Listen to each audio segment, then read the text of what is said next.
Y vamos a conversar un poquito del tema de todos los componentes de extinción de incendios, cuáles son esos componentes que conforman esos sistemas. Entonces la idea es que vamos a estar mirando tanto la presentación y vamos a estar mirando un modelo de diseño completo, donde también vamos a estar observando en diseño cómo son esos componentes que traen y pues para tener como esa claridad de cada uno de ellos. Listo, muy buenos días para todos. Les damos las gracias por asistir a esta charla, gracias al Cuerpo de Bomberos del Carmen también por acompañarnos acá en presencia. Voy a iniciar dándole la bienvenida al ingeniero Alejandro Velade, quien es director de proyectos y fundador de Fire Expert, mentor de empresarios de la Cámara de Comercio del Oriente Antioqueño, ingeniero mecánico de la Universidad de AFIT, especialista en diseño integrado de sistemas técnicos de la Universidad de AFIT, especialista en protección contra incendios de la Organización Iberoamericana de Protección contra Incendios, especialista en aceptación de incendios de protección contra incendios, especialista en diseños de sistemas de protección contra incendios del Fire Protection Institute. Tiene 10 años de experiencia en proyectos de sistema en protección contra incendios y seguridad humana. Ha sido partícipe en más de 450 proyectos en protección contra incendios y seguridad humana. Bueno, muchas gracias. Vamos a estar ya arrancando con este tema. Lo más importante que vamos a aprender hoy es que, aparte de los sistemas, nosotros tenemos ciertas cosas que tenemos que tener presentes. Como les veníamos hablando antes, tenemos acá los componentes de sistemas de extinción de incendios. Antes de iniciar de los componentes de sistemas de extinción de incendios, vamos a dar un breve pasón por cuáles son los tipos de sistemas que más usamos en Colombia. Es importante tener presente cuáles son esos tipos de sistemas, porque según el tipo de sistemas van a ser los componentes que vamos a utilizar. Entonces ahorita vamos a estar viendo los componentes. Primero arrancar con cuáles son los sistemas más usados acá en Colombia, y de ahí vamos a empezar a detallar cada uno de esos componentes que, valga la redundancia, componen o hacen parte de cada uno de estos sistemas. En esta primera imagen tenemos un sistema de bombeo. Ahorita vamos a mirar cuáles son los componentes del sistema de bombeo, que son muy similares a los de las tomas de manguera, simplemente que llevan la bomba adicional, que es el cuerpo o el corazón del sistema. Más adelante lo vamos a ver. Entonces vamos a arrancar primero con el concepto de los sistemas de rociadores automáticos. Los sistemas de rociadores automáticos son sistemas que, como el nombre lo indica, su funcionamiento es completamente automático. No necesitamos que absolutamente nadie realice una activación manual o realice un tipo de intervención manual para que el sistema opere.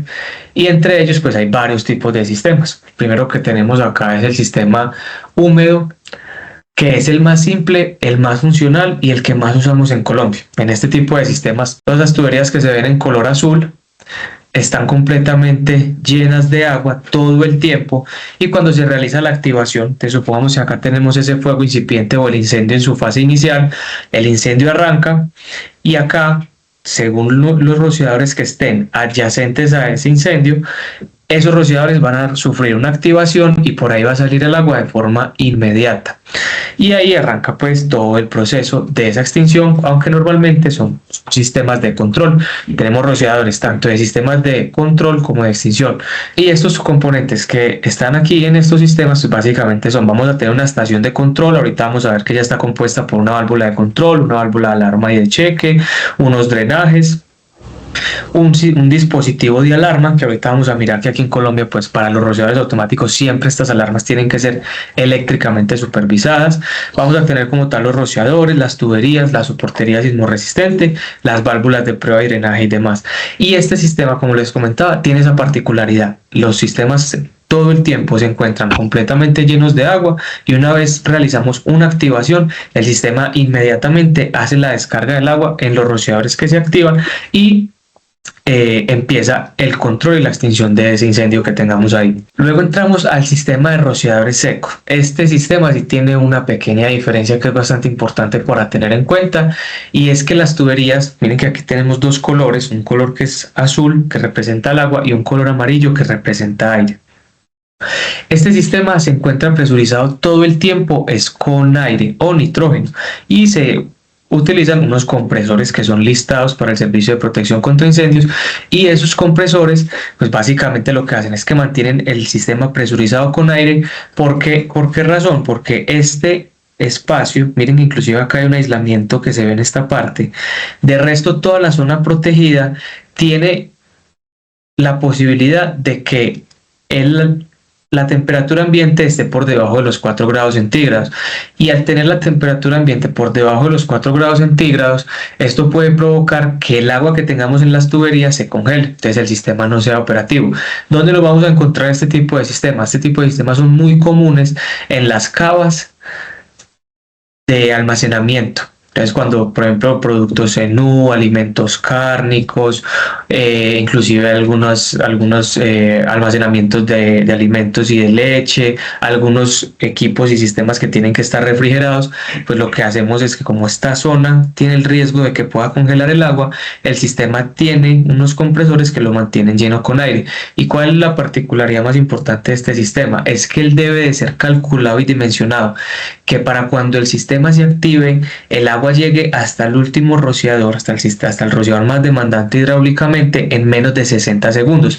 Y esta válvula que tenemos acá es una válvula que la llamamos una válvula seca, que a diferencia del sistema anterior era una válvula cheque, aquí tenemos una válvula seca, seguimos teniendo la compuerta, y esta válvula seca tiene una clapeta que funciona por diferencial de presiones. Entonces el aire la mantiene cerrada, pero cuando hay una descarga de aire, ese diferencial de presiones hace que la clapeta se abra y entra el agua, y el agua en menos de 60 segundos llega hasta el rociador más demandante y se hace la descarga del sistema en estos lugares.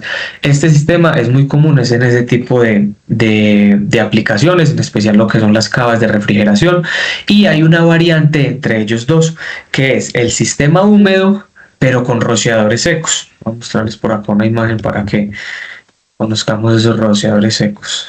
Entonces, la particularidad de estos rociadores secos es la siguiente: las cavas de refrigeración tienen unas espumas de poliuretano que aíslan el exterior. Háganse de cuenta el techo que tenemos acá.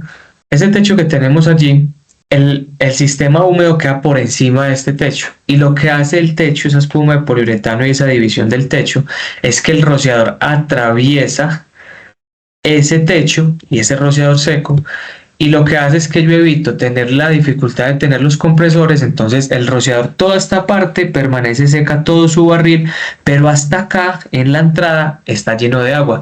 Pero como yo estoy por fuera de la zona de influencia, como yo estoy por fuera de la zona de congelamiento, entonces el sistema húmedo viene por encima, el rociador atraviesa, el rociador no se congela porque todo ese barril está seco todo el tiempo, y por encima tengo el agua. Esa es una modificación y una alternativa a este tipo de sistemas, que ha sido pues también muy práctica y muy útil en este tipo de actualizaciones, porque obviamente este tipo de sistema seco es mucho más complejo, tanto de instalar, de diseñar, de mantener, porque pues todos estos sistemas requieren mantenimiento bastante robusto, en especial el compresor que mantiene el aire en el sistema. Luego viene el sistema de rociadores de diluvio. Este tipo de sistema es un sistema que lleva una consideración muy distinta a los anteriores. ¿Por qué razón? Porque este sistema sí es el que vemos mucho en las películas, en donde si se activa el sistema, todos los rociadores fluyen agua. Como les comentaba ahorita, en el sistema húmedo o en el sistema seco, supongamos que el incendio está ubicado en esta parte, pues lo más probable es que se activen estos 4 rociadores.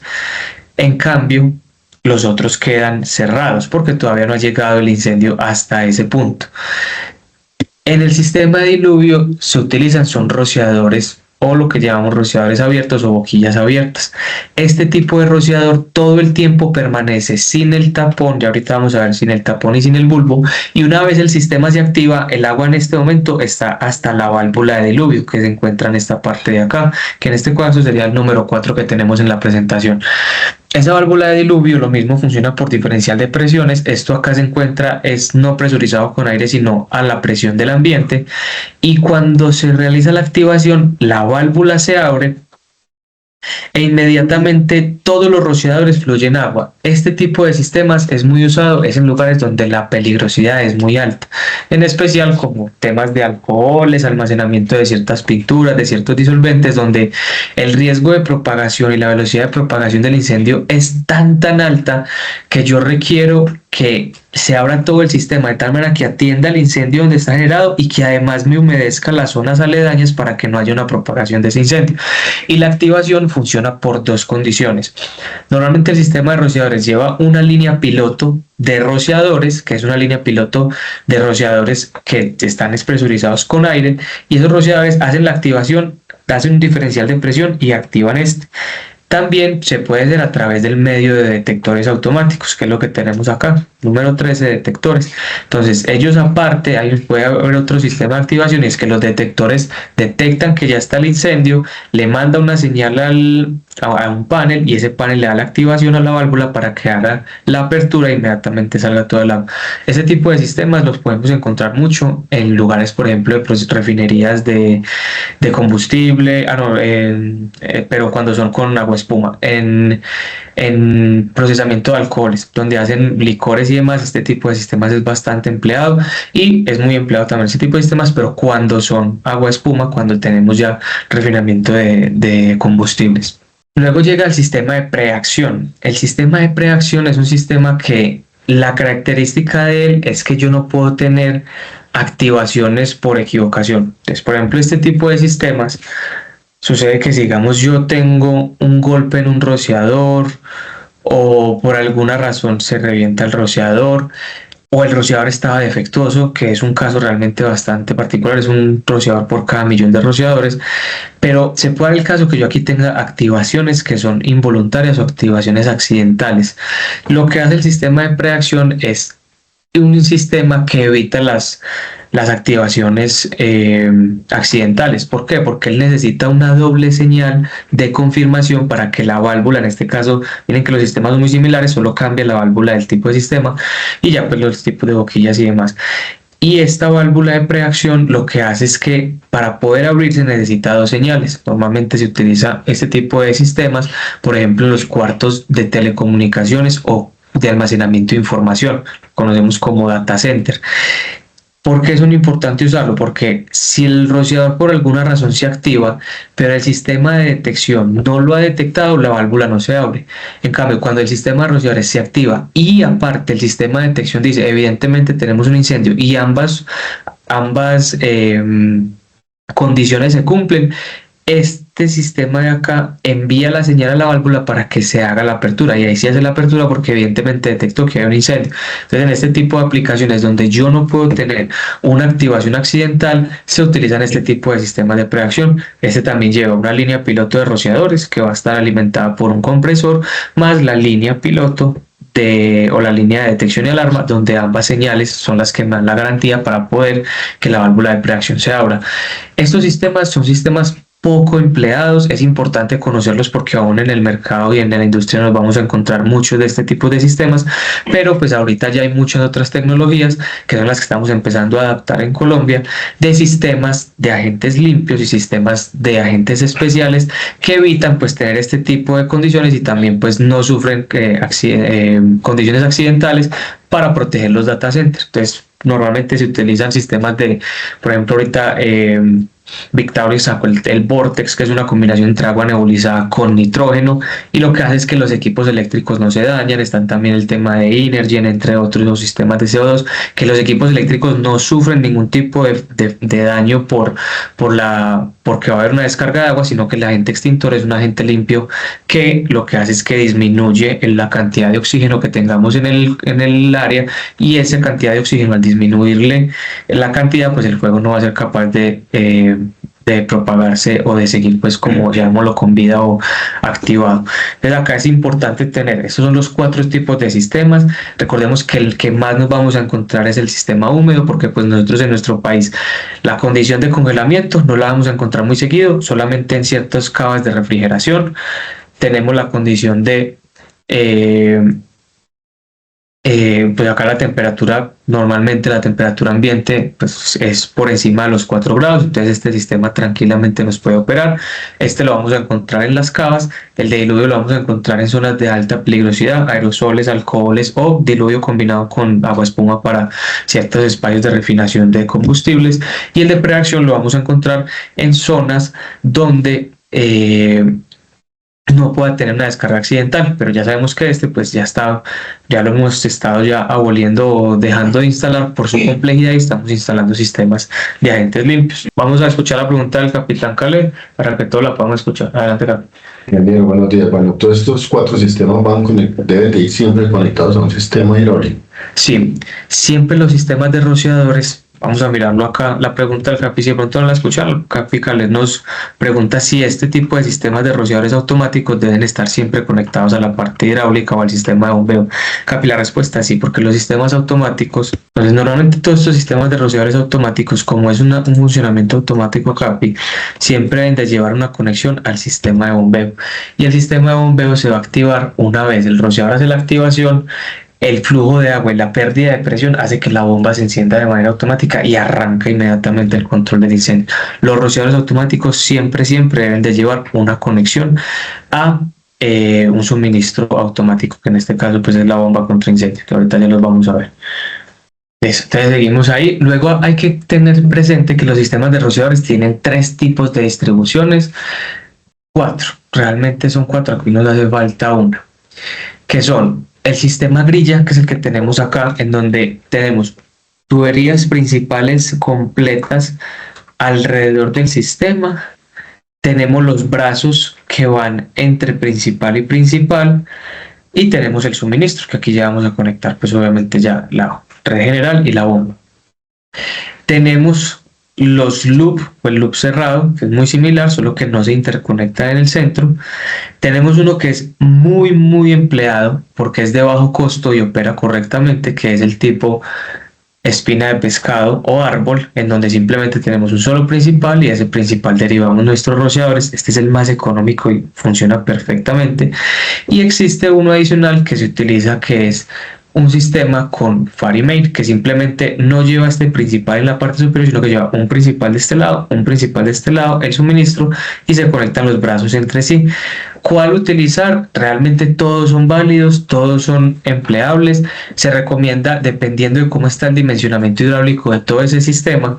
Por ejemplo, miremoslo acá. Acá, ¿qué condición tenemos?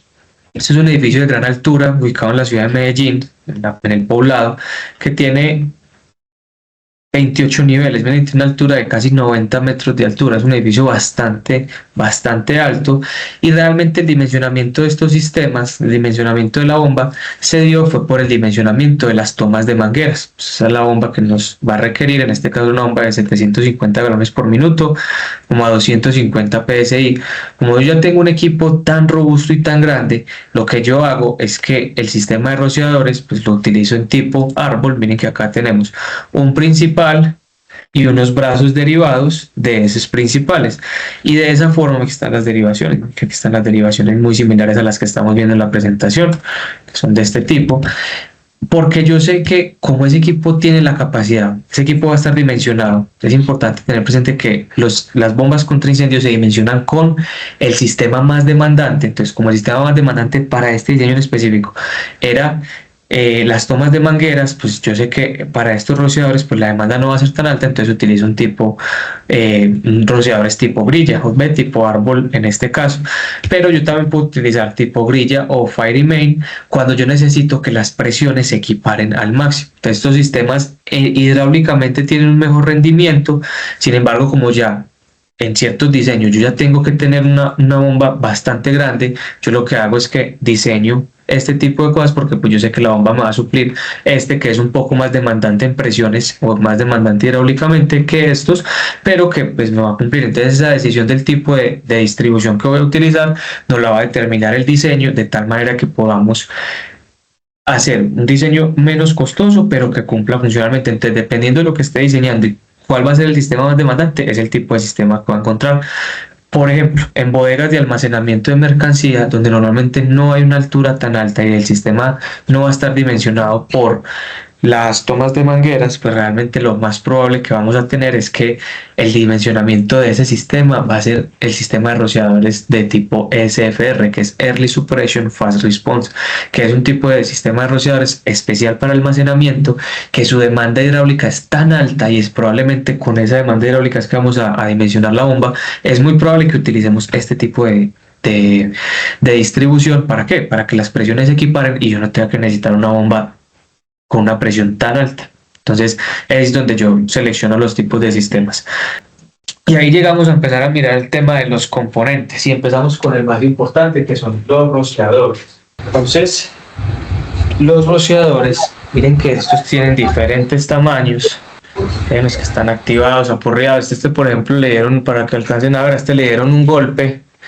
Y este golpe que le dieron pues lo hizo activar, lo dobló y pues se perdió inmediatamente el bulbo y hizo la activación. Estos componentes de los rociadores automáticos, este también fue muy similar. Este es de un chute de basuras, en donde el chute de basuras arrojaron por el chute de basuras una basura que no era del tamaño ni del peso adecuado para el chute, tiraron una bolsa con unas maderas.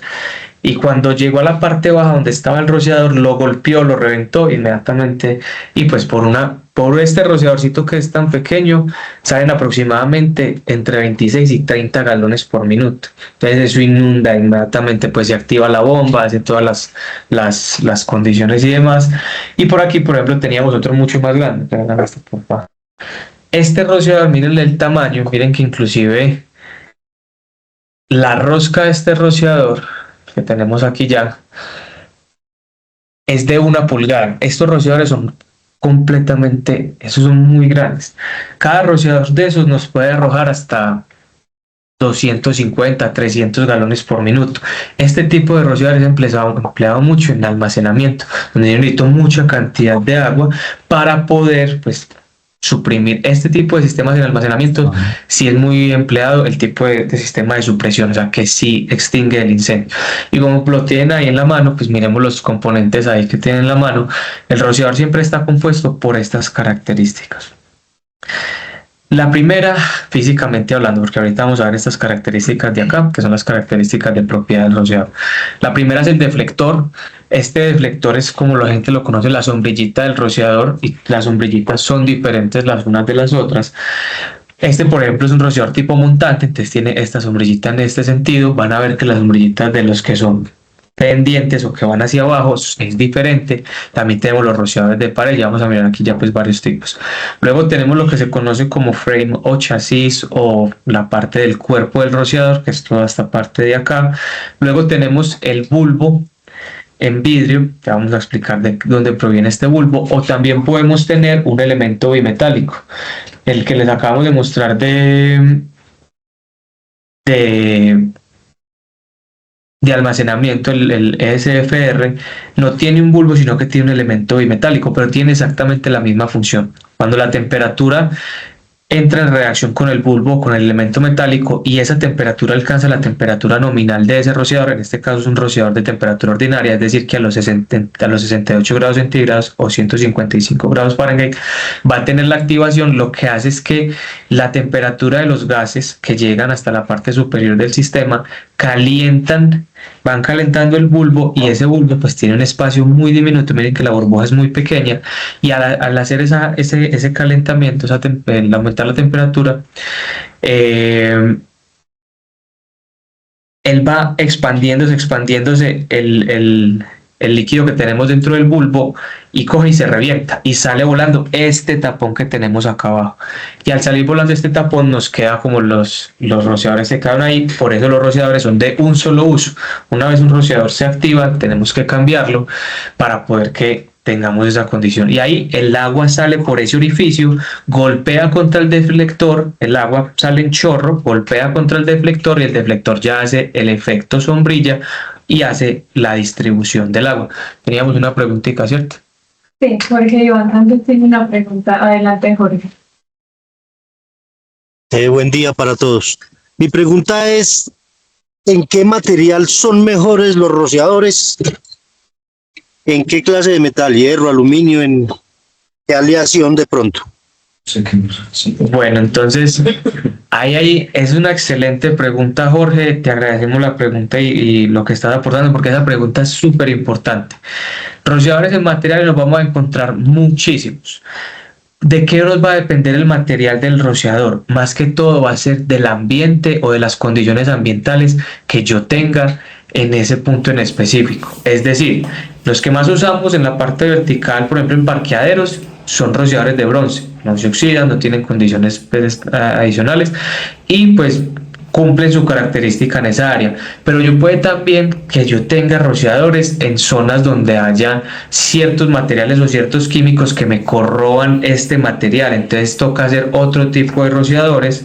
Ahí debo utilizar otro tipo de rociadores donde ya sean o cromados o rociadores, hay unos que se llaman institucionales, pero son unas aleaciones de acero que no se corroen, digamos, con soda cáustica o este tipo de ambiente. Entonces la selección del rociador va mucho es en el ambiente donde yo lo voy a poner. Entonces miren que acá tenemos rociadores de bronce, pero también tenemos un convencional que es cromado. O tenemos estos cromados recessed que son bonitos y son cromados, es para que la arquitectura quede bonita. Y por ejemplo en oficinas lo vemos mucho, en institucional lo vemos mucho, en hospitales también se ve mucho este tipo de rociador. Pero puedo tener rociadores también que la condición, la zona industrial nos pone en una condición tan compleja del tema de corrosión que nos toca usar rociadores que sean para la aplicación de corrosión.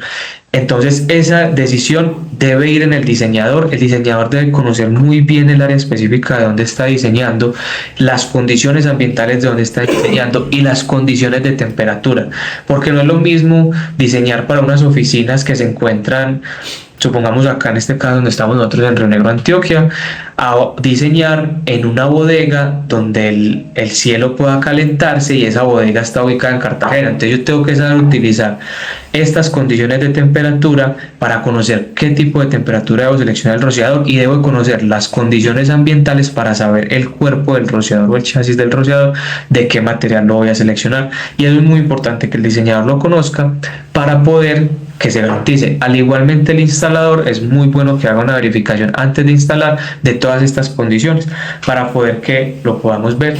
Entonces miremos qué es el rociador. El rociador es un dispositivo de control o supresión de incendios. Porque es importante llamar acá, porque hay rociadores para el control y hay rociadores para la supresión. Los que nos encontramos en parqueaderos, en oficinas, en hospitales, normalmente son rociadores de control de incendios. Ellos lo que hacen es que dejan el incendio confinado en un solo punto y ya luego, a través de la atención del cuerpo de bomberos con las mangueras, se termina de hacer la extinción de los incendios. Pero tenemos rociadores como el que mostramos ahorita en grande, que son especiales para la extinción o supresión del incendio, que eso sí inmediatamente suprimen todo el incendio, el cual opera de forma automática. Como les decía, hay un elemento de activación por temperatura. Qué pena antes, Jorge Iván, si fue clara la respuesta, que no te pregunté. No, sí, muy clara la respuesta. Ya te iba a preguntar también lo de la temperatura, que cuánta temperatura se habían de diferentes temperaturas. Ah, sí, perfecto, sí. Entonces, mira que por ejemplo acá, en los que tienen bulbo de vidrio, es muy fácil reconocer las temperaturas porque eso ya está estandarizado. Entonces te vas a encontrar en las mismas tablas de la norma, en este caso la tabla 6251 de la NFPA 3 en este caso, donde vas a encontrar cuáles son las temperaturas y cuáles son el código de colores para el bulbo de vidrio, que nos va a indicar cuál es la condición. O en ese caso hay otro código de color que es con elemento bimetálico, que él lleva también un colorcito, que este es el elemento bimetálico y este es el bulbo. Con el bulbo es mucho más fácil reconocerlo. Estos son los que más se utilizan, aunque hay algunos rociadores que no vienen con bulbo. Por ejemplo, los SF, la gran mayoría siempre vienen con el elemento bimetálico, pero estos que son los que más usamos, lo podemos reconocer acá. Entonces, si yo veo el bulbito de color naranja, sé que este es temperatura baja por la residencial. La ordinaria, que es la de 68, puedo encontrar los de 79, que es temperatura intermedia. Entonces encontrás este mismo colorcito por el color amarillo. Y en los de elementos bimetálicos, que son como estos, ellos traen siempre aquí en la lámina del bimetal, traen una identificación de color, al igual que todos los rociadores. En la cara del deflector siempre deben de llevar su información. En la cara del deflector lleva la información de el tipo de rociador, la temperatura, el tipo, el factor K, que ya les voy a explicar qué es el factor K, la cobertura, la respuesta, el tipo del acabado. Entonces eso es importante tenerlo en cuenta, y la selección, volvemos a decirlo, el diseñador la tiene que tener muy clara según el ambiente y según la condición donde está diseñando. Entonces, es un elemento que se opera de forma automática, como les comentaba. La temperatura de los humos empieza a incrementar la temperatura del bulbo de vidrio. Este elemento, este líquido que tenemos por dentro, empieza a expandirse con la temperatura, y cuando llega a la temperatura de activación, la presión adentro del bulbo se vuelve tan alta que estalla el bulbo, sale volando el tapón, sale el chorro de agua, golpea contra el deflector y se hace la distribución del agua. Entonces, bueno, su forma opera de forma automática cuando es calentada a una temperatura igual o mayor a la temperatura nominal, permitiendo la descarga de agua en el área específica donde estamos. Importantísimo, vamos a empezar a tocar temas que vamos a empezar a hablar de la palabra listado para el servicio de protección contra incendios. Cuando dicen debe ser listado para el servicio de protección contra incendios, ustedes no solo en el elemento se van a encontrar unos sellos, sino que también hay que ir a buscar esas referencias en los debidos laboratorios. ¿Qué significa la palabra listado? Listado significa que ese elemento pasó por un laboratorio aprobado, donde el laboratorio ensaya el rociador bajo las condiciones de incendio y garantiza que ese elemento va a operar en un incendio. Por eso los elementos de protección contra incendios son mucho más complejos y tienen unas condiciones adicionales, porque los que no, pues no tienen ese listamiento. En cambio, el listamiento nos asegura que los sistemas y los componentes van a funcionar en la operación de un incendio. Teníamos otra pregunta. Jorge Iván tiene otra pregunta. Adelante, Jorge. Qué pena yo tan cansón, yo te pregunto. ¿Esos trabajan como tipo termostato? Y la otra pregunta es, ¿ellos según la temperatura abren para la presión de agua o abre normal? ¿El mismo chorro suba la temperatura mucho o ella misma la regula? Bueno, ahí son unas preguntitas, y no es que seas cansón, Jorge. Antes agradecemos mucho que la gente participe en las charlas, porque todas esas preguntas a muchas personas se les surgen y no las hacen de pronto por pena o lo que sea. La idea es estos conversatorios poder que todos entendamos las cosas. Entonces, el primer punto es como tal, el funcionamiento del rociador no se diferencia. O sea, acá, por ejemplo, cuando te encuentras, él se estalla, sale el tapón, acá hay un orificio. Enséñale de pronto ahí en la cámara, le muestras uno de los que está reventado, le muestras cuando ya está el orificio. Ese orificio es para cada rociador, el orificio el huequito el orificio que se alcanza a ver cuando bota el tapón. El orificio ya está predeterminado de un tamaño. Eso nos lo va a dar el factor K. Van a ver que el factor K y el tamaño del rociador pues van a tener un tamaño de orificio. Ese orificio lo que hace es darnos la garantía de cuánta agua va a salir por ahí dependiendo de la presión que llega al rociador en específico. Entonces, eso es importante tenerlo en cuenta. Y pues normalmente lo que se hace es que todos los rociadores de un área normalmente, si esta área pues tiene la misma temperatura toda el área, todos estos rociadores van a tener exactamente el bulbo del mismo color. Es muy rara a la vez y no debo combinar temperaturas, a menos que yo tenga un aislamiento entre una zona y otra. Supongamos que yo tengo acá una zona y acá otra, y acá yo tengo unos rociadores de una temperatura y acá otras, porque las temperaturas ambientales son distintas en un lado que en el otro. Claro, entonces esas son las condiciones del rociador. Muy importante, vamos a hablar hoy mucho del tema de listado o listamiento. Que tengamos muy presentes las dos palabras, listado y aprobado. El listado es que pasó por un laboratorio que está aprobado a nivel mundial para garantizar que el componente que tenemos tiene la condición de protección contra incendios. Regálenme uno de esos rociadores, yo les muestro de pronto el listamiento, cualquiera de esos, el listamiento de estos equipos. Entonces ustedes van a ver acá, bien, para que los veamos acá. Aquí se van a encontrar, encima de este deflector está súper claro que dice UL-FM. Este fue listado por dos laboratorios distintos, que es UL un laboratorio y FM es el otro laboratorio. Siempre deben de aparecer los sellos en los componentes. Vamos a mirar por acá de pronto otro componente que veamos para que vean el sello del listamiento. Por ejemplo, aquí está el bolita angular, aquí lo tiene, ULFM. no solo deben de estar en el componente, sino que adicionalmente yo debo validar con las fichas técnicas y los laboratorios que evidentemente ese componente está listado, y ya pues uno va y se mete y accede pues a los servicios de cada uno de los laboratorios, y esos servicios pues te van a mostrar que esos componentes son importantes. Para todos los chicos que trabajen en el área de inspecciones de los cuerpos de bomberos, para todas las personas que trabajen en interventoría, es indispensable que se validen esas condiciones. Nosotros que justamente trabajamos en esa área, nos hemos encontrado muchos proyectos. Hace poco nos encontramos un proyecto que tenía válvulas angulares similares a estas, pero de 2,5, que no eran listadas, y eso hubo que cambiar más de 250 válvulas en ese proyecto, y realmente son válvulas que en un incendio no nos van a operar correctamente. Y por último entramos a las condiciones del rociador. Entonces, temperatura, ya vimos que cada rociador tiene una temperatura de activación. Luego entramos al factor K. El factor K es una medida que relaciona el caudal con la presión, y según la presión que yo tenga va a ser la cantidad de agua que va a salir por ese rociador. Ese factor K pues va a ser determinado también por el tamaño del orificio del rociador, y esa condición nos va pues a dar cuánto es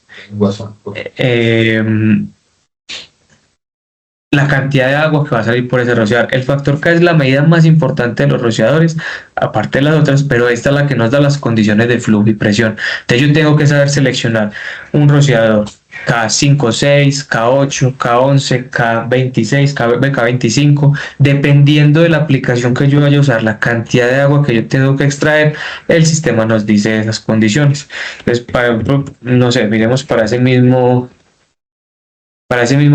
diseño que estamos viendo, miremos a ver algún calculito hidráulico. Por ejemplo, rociadores nivel -1 parqueadero.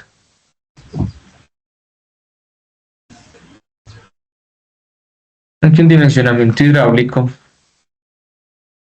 Nos vamos por acá. Acá hay un rociador que tiene K5-6. Dependiendo de la presión que ese rociador tiene, va a ser la cantidad de agua. En ese caso, para ese diseño, ese rociador más demandante, probablemente era un riesgo ordinario o ligero, ese rociador va a fluir 17 galones, 16.94 galones por minuto. Entonces ese es ese factor K, dependiendo de las condiciones del sistema, del grupo de ocupación en el que yo estoy, debo de seleccionar ese factor K para poder saber que ese sistema pues, va a ser utilizado. Ya con la medida del tiempo nos vamos dando a conocer y sabiendo cuáles son esas condiciones para saber qué K seleccionar. Es decir, por ejemplo, cuando ya uno sabe que va para un almacenamiento de este tipo, uno sabe que probablemente va a utilizar un almacenamiento en racks de mercancía, probablemente va a utilizar K altos, K de 14, K de 25, pero cuando yo estoy en una zona residencial, en pasillos, en oficinas, probablemente voy a utilizar el K5-6, que es el más bajito y que va a tener las condiciones completas. O cuando estoy en un parqueadero, pues probablemente utilice un K8 o un K5-6, pues si lo permite pues el sistema y la demanda hidráulica también me lo permite. El siguiente es la cobertura. Este también es muy importante porque tenemos rociadores de cobertura estándar y de cobertura extendida. Los rociadores de cobertura extendida son capaces de cubrir un área mucho más amplia que la normal, y los de cobertura estándar pues cubren lo que es la dimensión estándar que la norma nos indica. En este tipo de selecciones yo puedo utilizar cualquiera de los dos. ¿Cuál usar y cuál no? Las coberturas van a depender mucho del tipo de sistema que voy a diseñar, y de que esa es una gran posibilidad para yo reducir la cantidad de materiales. Por ejemplo, con rociadores cobertura extendida yo puedo utilizar rociadores inclusive cada 5 metros, cada 6 metros entre ellos, pero tengo que dimensionarlos bien, y adicionalmente que cuando vaya a diseñar yo diseñe con una marca y un modelo específico de rociador, porque ya cuando trabajo con cobertura extendida los rociadores van a venir en sus fichas técnicas, unos con cierta cantidad de cobertura y otros con una cobertura diferente. Entonces ahí tengo que tener presente tanto los valores normativos como los valores que nos indique el rociador en específico, y ahí el diseñador debe garantizar y decir muy bien y muy claro cuál va a ser la marca del rociador, cuál va a ser el modelo, cuál es el tipo, el K y la temperatura, para que el instalador instale exactamente esos rociadores, porque ese diseño lo hizo con esa garantía de esos rociadores. En cambio, cuando trabajo con estándar, pues puede ser cualquier marca, cualquier cosa, pero que sean estándar. La respuesta va a depender también de los rociadores. Hay rociadores de respuesta rápida y hay rociadores de respuesta estándar.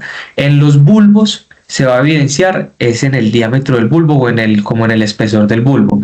El de respuesta estándar tiene 5 milímetros aproximadamente ese diámetro y el de respuesta rápida 3 milímetros. Lo que hace es que como la presión aumenta más rápido, pues al tener 3 milímetros se estalla mucho más rápido. Y en los de bimetálicos también funciona lo mismo. Hay una condición de que hace que sean unos de respuesta rápida, otros de respuesta estándar. ¿Cuáles usar? Ambos son válidos en algunas aplicaciones, por ejemplo, cuando trabajo con K5 o 6, siempre deben de ser de respuesta rápida. Entonces también hay unas condiciones normativas y de condición de velocidad de necesidad si voy a trabajar con rociadores de respuesta rápida o respuesta estándar. Y cuando trabajamos en almacenamientos hay rociadores de supresión temprana, entonces son tienen una respuesta mucho más rápida y atacan directamente a la supresión del incendio. Luego está el tipo, que como les comentaba, el tipo ya antes está el rociador convencional. Miren que todas las sombrillitas de cada tipo de rociador son distintas. Rociador convencional, este es usado mucho en residencias de Estados Unidos. En Estados Unidos hay una norma que se llama la NFPA 13R, que es la norma para rociadores residenciales. Este se utiliza mucho en casas. Este es el convencional. Hay otro que también es residencial, es un rociador de activación muy rápida, un rociador mucho más pequeño, y ese tipo de sistemas pues en Estados Unidos se puede utilizar inclusive con el agua del acueducto o con unas bombitas sencillas que no tienen que ser listadas porque pues, son un riesgo mucho menor que el leve. Están los montantes o upright, que miren que la sombrilla también es diferente a la sombrilla convencional. Están los pendant, que lo vemos mucho bajo los cielos falsos, así como este o este, que son este recessed simplemente lleva el escudo y la parte bonita. Este es aún más bonito, también se utiliza mucho en oficinas, en hospitales, que él queda completamente cubierto por esta tapa y el rociador queda dentro de todo esto. Entonces en el cielo falso se ve como si fuera una especie como de iluminación de emergencia o alguna especie de luminaria y no se ve pues el rociador. Este pues es muy decorativo, por así llamarlo.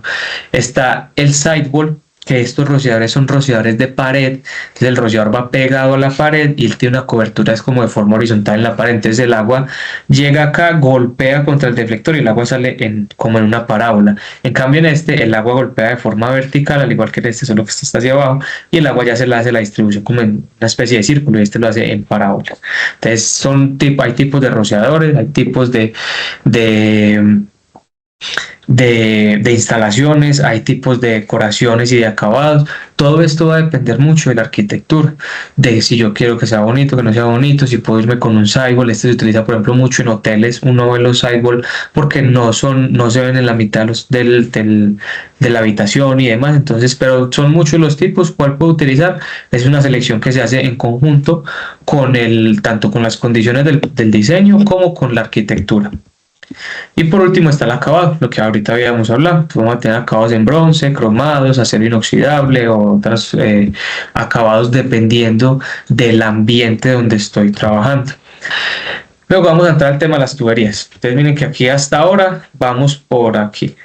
Yo voy a hacer aquí, voy a ocultar aquí algunas cosas para que podamos visualizar mejor. Miren que hasta acá vamos acá, en la cabecita, en el rociador. Este es un componente de todos los que lleva el sistema. Dame un segundito que está actualizando el modelo. Entonces miren que solamente este componente, la cabecita del rociador. Luego ya nos va a empezar a hablar del tema de las tuberías. Las tuberías no necesariamente tienen que ser tuberías listadas para el servicio de protección contra incendios.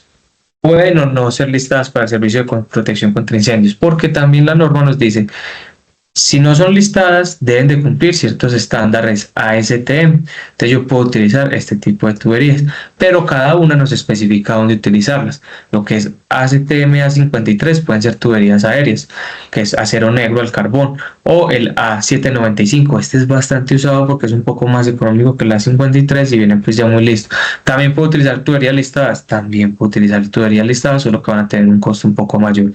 Tuberías de cobre, sí se pueden utilizar bajo estos estándares y bajo las aplicaciones que él permite. ¿Cuál es la que más utilizamos? El A53, el A795. Son las dos más empleadas en tuberías aéreas.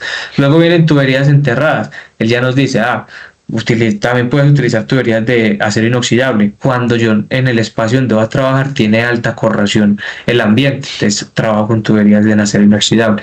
Cuando son tuberías enterradas me permite otro tipo de tuberías, me permite tuberías como el C900, en este caso esta azul que está acá, también me permite polietileno de alta densidad y él nos dice bajo qué estándares. Entonces antes de la compra o de la adquisición de estos productos, lo importante es validar que se cumpla el estándar. Entonces esta, de modo les repito, esta no es tan importante que esté listada, sí debe ser aprobada es que va a la autoridad competente, en nuestro país va al cuerpo de bomberos y valida que esa tubería sí cumpla con estos estándares de fabricación y que evidentemente pues es una tubería aplicable para protección contra incendios.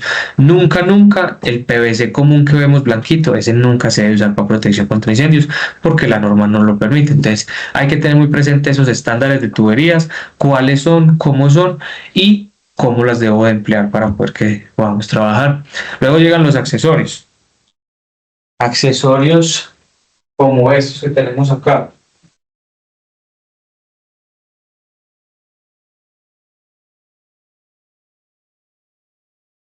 Todos estos accesorios, en este caso estos son accesorios ranurados. Todos estos accesorios también ustedes van a encontrar el sello del listamiento dentro del accesorio. Entonces por ejemplo, en este caso, por aquí aparece el UL. Allá en la parte de arriba vas a ver el FM y el UL. Se van a ver siempre, aquí está el FM y por aquí aparece el UL. Siempre los sellos de esos listamientos deben estar en los accesorios y en las fichas técnicas de esos equipos. Y yo como valido que es la ficha técnica, pues acá me aparece la marca, me aparece siempre la referencia también, en este caso aparece la referencia completa del producto y me aparecen si es rígido o es flexible y me aparece todo. Solo con el accesorio puedo entrar a consultar la ficha técnica y entrar en el laboratorio y validar si ese accesorio sí es válido para la instalación. Eso es muy importante porque los accesorios que no sean listados pues no van a ser útiles para los sistemas de protección contra incendios. ¿Cuáles hay? Hay muchísimos. Acoples rígidos y flexibles, codos, semicodos, codos a 22, a 11, a 5, a 45, TEs mecánicas, TEs mecánicas dobles, flanches, copas, este tipo de TEs, todos esos accesorios siempre debo tener presente. La misma experiencia, uno ya va conociendo las marcas, va conociendo los productos y va sabiendo rápidamente cuáles son listados y cuáles no, pero es muy importante siempre en la entrega del instalador, el instalador debe entregar todas esas fichas técnicas las valida uno en campo y adicionalmente las valida con los laboratorios para dar garantía de que lo que se está instalando es verdad. ¿Por qué soy tan insistente en este tema y que todos estén muy presentes en este tema? Es porque en muchos de los proyectos donde hemos sido partícipes nos hemos encontrado muchos componentes que ustedes, pues aquí en Colombia les decimos como componentes chimbos o chiviados, que realmente no están listados para el servicio de protección contra incendios. Nos hemos encontrado muchos rociadores que no son listados para el servicio de protección contra incendios, muchas válvulas angulares y que tenemos que estar muy conscientes de todas las condiciones. Luego están los accesorios roscados. Es importante que sepamos que estos no es necesario que estén listados para el servicio de protección contra incendios. En este caso la imagen sí lo están, pero no son necesarios que estén listados para el servicio de protección contra incendios. Los accesorios roscados sí nos permiten que los utilicemos siempre y cuando se cumplan estos estándares de acá. Si están construidos con estos estándares los podemos utilizar. Accesorios roscados, pues aquí vamos a tener una reducción copa roscada, un codo roscado. Así por aquí encontramos de pronto alguna T roscada. Vamos aquí una T roscada. Y ya los que estábamos hablando, pues tenemos las T ranuradas, que los ranurados van siempre ensamblados con acoples. Los codos, los TEs, los tapones, todo este tipo de accesorios sí son ranurados. Y estos también deben estar siempre especificados en el dimensionamiento de los sistemas. Luego llegamos a las válvulas de control. Estas son supremamente importantes. Supremamente importantes. Las válvulas de control son las válvulas que me permiten sectorizar y cerrar sistemas o cerrar áreas.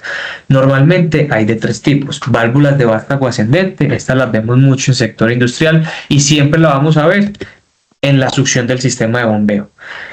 En la succión del sistema de bombeo, en este caso es esta de acá, siempre debe haber una válvula de vástago ascendente. Esta no se permite que sea mariposa.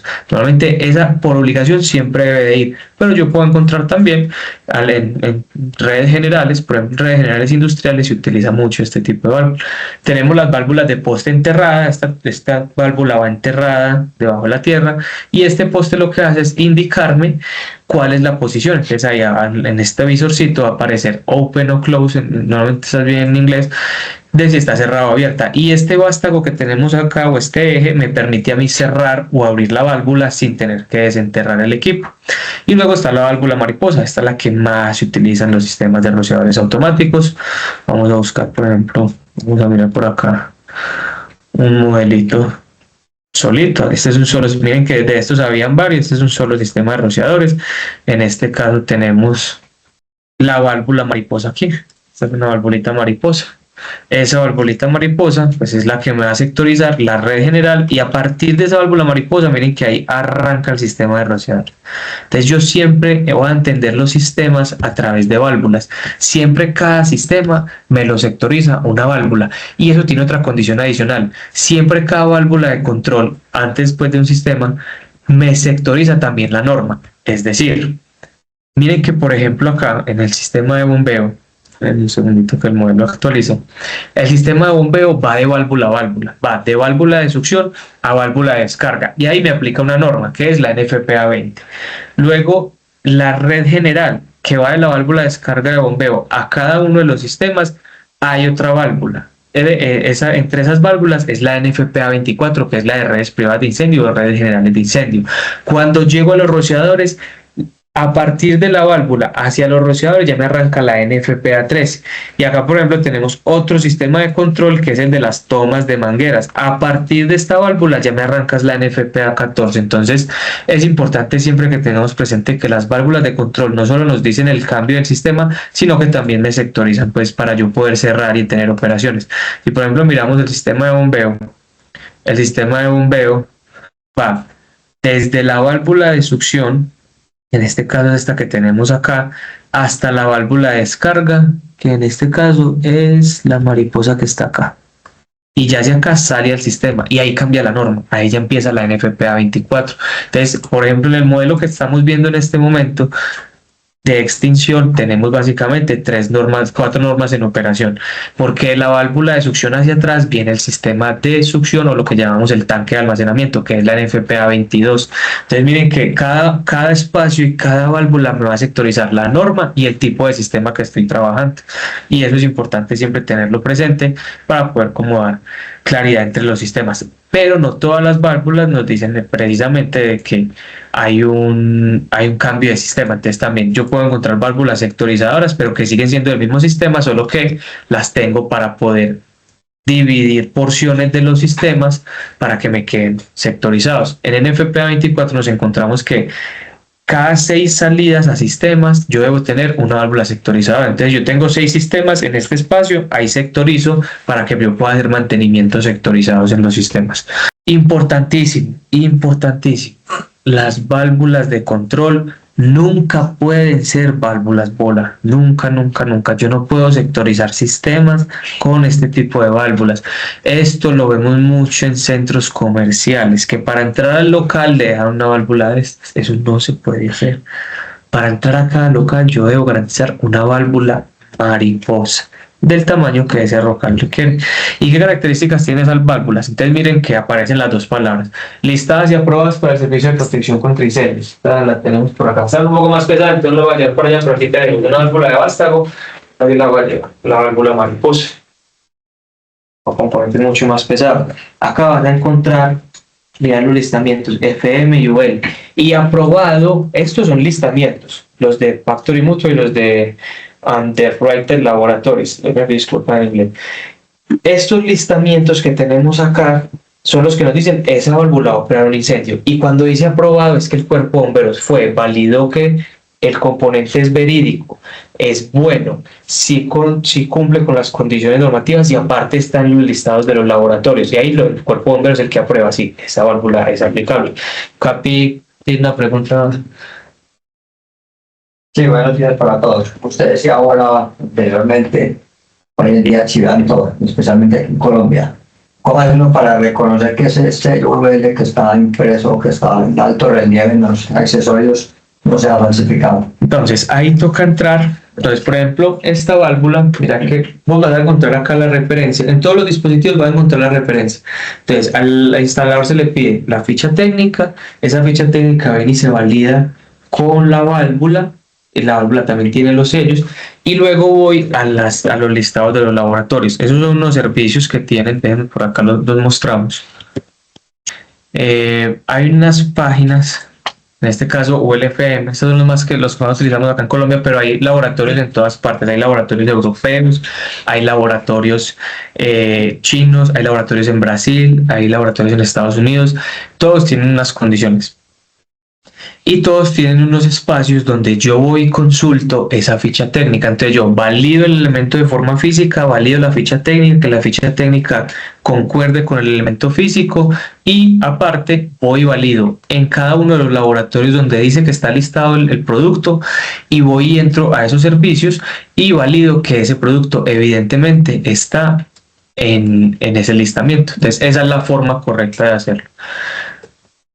Segundo punto, entonces listadas, es lo que vamos a hablar, aprobadas, es que bomberos va a validar, verifica que ese equipo es correcto. Segundo, que su apertura sea mínimo en 5 segundos. Por eso estas válvulas no son válidas y eso tiene una razón de ser. Esa apertura de válvulas tiene que ser mínimo en 5 segundos, es para que yo no vaya a generar un golpe de ariete. Un golpe de ariete es que la presión llega tan fuerte al sistema de un cierre o una apertura de una válvula que me revienta, sea la tubería, los accesorios o no los abre.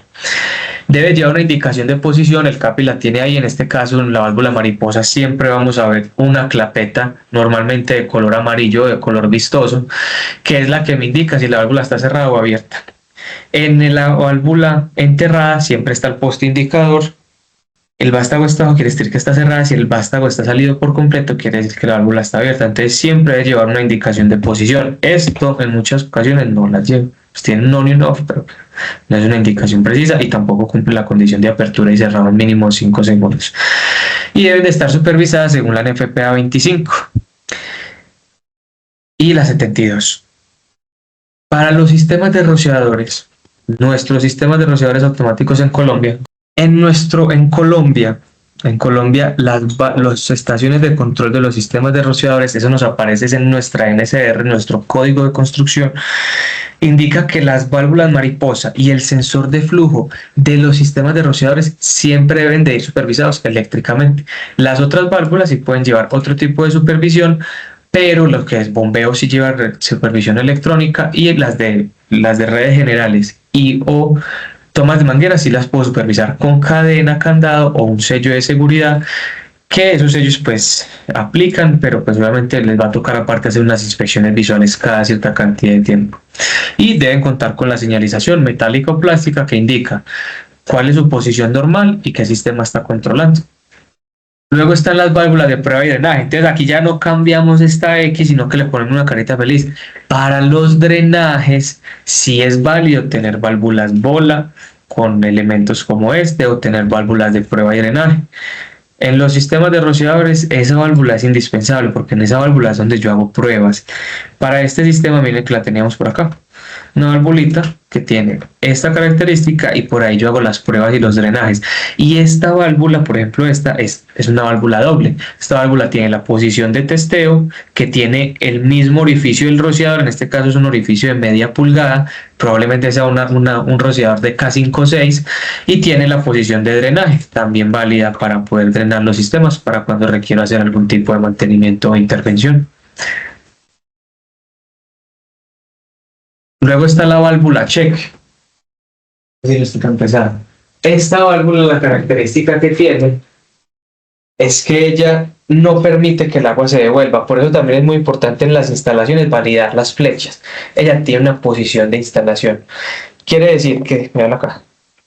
Quiere decir que el agua que está aguas arriba no se va a devolver hacia acá. Por diferencial de presión, el agua no se devuelve. Y siempre la vamos a encontrar justo después de la mariposa. Miren que acá en el modelo nos la vamos a encontrar justo después de la mariposa, es esta que tenemos acá. Miren las flechitas, ahí están en el modelo. Esta válvula, ese es su funcionamiento, pero no dejar que el agua se devuelva hacia la red general, siempre debe estar instalada y pues tienen estas características. Y acá también vamos a encontrar lo mismo, por aquí sellos, FM, por aquí está el DUL, por aquí están las referencias, la marca, por aquí está también tipo de material de construcción, la referencia, la fecha de validación y cuáles son sus referencias. Con estas las podemos buscar. Mira, por ejemplo, acá H84X300 de la marca MEC. Esta válvula tiene que aparecer en esos listamientos. Si no aparece, es una válvula chiviada, ¿cierto? Ahí tenemos las válvulas check. Características: deben ser listadas y aprobadas para el servicio de protección contra incendios. Marcas hay muchas, y miren que esta marca aquí, miren que acá también tiene la flechita de indicación de posición. Hay casos, hemos visto casos que la instalan al revés. Por eso hay que estar muy pendientes de las inspecciones visuales, de todo este tipo de pequeños detalles que obviamente la experiencia nos brinda, pero que es importante, porque imagínense, pues sucedió el incendio y la válvula instalada al revés, no pasa el agua para el sistema, ya, ahí nos quedamos.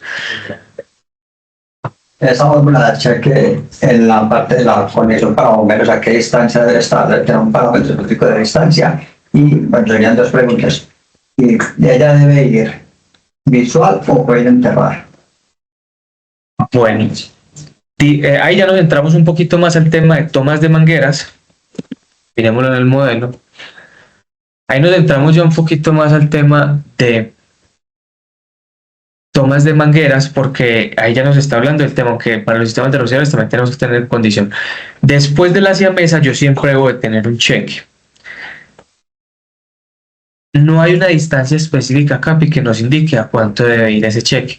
Ojalá lo más próximo, para que cuando se haga alguna prueba o algo no se retorne mucha agua y se salga mucha agua del sistema. Ojalá lo más próximo. Visual, ojalá. No hay un requerimiento específico normativo que nos diga es que sí o sí la válvula después de la siamesa tiene que tener un cheque. En este modelito no quedó. En este modelito no está esa siamesa, pero siempre debe de ir, siempre va después del cheque, ojalá de forma visual. A veces las dejan enterradas, también es válido, pero ¿por qué ojalá de forma visual? Porque si de pronto se está devolviendo el agua, hay que cambiarla o repararla, o fue que se bloqueó la clapeta de la mitad y pues toca desenterrar para poder hacer la actividad. Ojalá, no en todos los casos se nota, pero sí es importante tenerlo presentes.